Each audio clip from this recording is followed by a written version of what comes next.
क्या अपडेट है?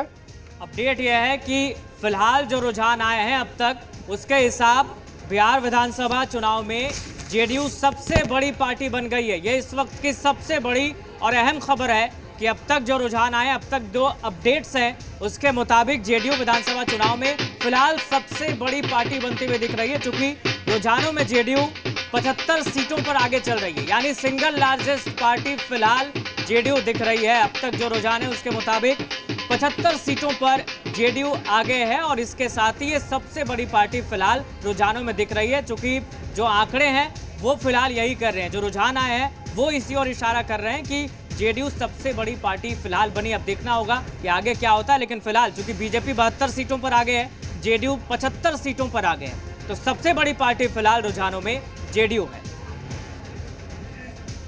बिल्कुल राहुल, और ये 160 का आंकड़ा छूता हुआ यहाँ पर दिख रहा है। एनडीए 159 सीटें और लगातार इंडिया गठबंधन की सीटें बिहार में कम होती हुई 79 सीटें, जो रुझान है इस वक्त के 79 सीटें ऐसी हैं जहां पर महागठबंधन के उम्मीदवार आगे हैं, जबकि 159 सीटें ऐसी हैं जहां पर एनडीए के उम्मीदवार आगे चल रहे हैं, जबकि 5 सीटों पर अन्य के उम्मीदवार यहां पर आगे हैं। बिल्कुल, और अब मैं राजेश के साथ में अभिषेक भी आप लोगों के साथ जुड़ गया हूं। सबको नमस्कार है। और इस वक्त जो बड़ी खबर है वो यही है कि जो बहुमत का आंकड़ा है उससे बहुत आगे निकल चुका है एनडीए। और राजेश, कुछ देर पहले आपसे बातचीत हो रही थी जब मैंने कहा था कि 10:30 बजे का, हालांकि 10 बजे ही काफी कुछ हो चुका है, लेकिन मैं अभी 10:30 की बात कर रहा हूं कि उस वक्त जो आंकड़े होंगे तब शायद यह दावा किया जा सकता है कि हां अब यह सरकार तो तय है। हालांकि लग तो अभी भी रहा है कि सरकार तय है, क्योंकि महागठबंधन पीछे की तरफ जाता दिख रहा है। जिस वक्त हम बात कर रहे थे तब लगभग 88-90 के आसपास, लेकिन अभी 78, और एनडीए जो है वो 128 से उठकर 160 तक पहुंच चुका है।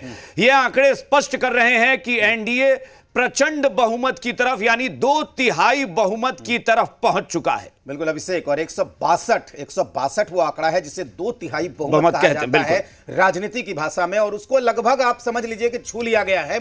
160 सीटें 20 साल शासन करने के बाद अगर नीतीश कुमार के नेतृत्व में एनडीए गठबंधन 2/3 बहुमत के आंकड़े पर पहुंचता है, तो निश्चित तौर पर यह राजनीतिक विश्लेषकों के लिए, राजनीतिक चिंतकों के लिए, बिहार की सभी पार्टियों के लिए और विपक्ष के लिए भी यह चिंतन का एक बड़ा विषय हो सकता है, क्योंकि यहां पर 2/3 बहुमत के आंकड़े को छूता हुआ राष्ट्रीय जनतांत्रिक गठबंधन नीतीश कुमार के नेतृत्व में नजर आ रहा है। और इस वक्त की जो सबसे बड़ी खबर है वो ये है कि जनता दल यूनाइटेड बिहार विधानसभा में अभी के आंकड़ों के लिहाज से सबसे बड़ी पार्टी बनकर सामने आ रही है। बिल्कुल, और मैं इस शब्द को चिंतन आपने कहा, मैं इसको अध्ययन भी कह सकता हूं कि ये वाकई अध्ययन का विषय है, ये रिसर्च का विषय है कि अगर तेजस्वी यादव नीतीश कुमार को इस दौर में, जो कहा जा रहा था कि नीतीश कुमार अपने सबसे बुरे दौर से गुजर रहे हैं, क्योंकि नीतीश कुमार उम्र के उस ढलान पर है जहां पर माना जाता है कि ये शायद उनके सियासत की आखिरी पारी चल रही है, अगर ऐसे समय में तेजस्वी यादव नीतीश कुमार को नहीं हरा पाए हैं तो तेजस्वी यादव के लिए राहें बहुत कठिन है, बहुत बड़ी आगे और चुनौती होगी।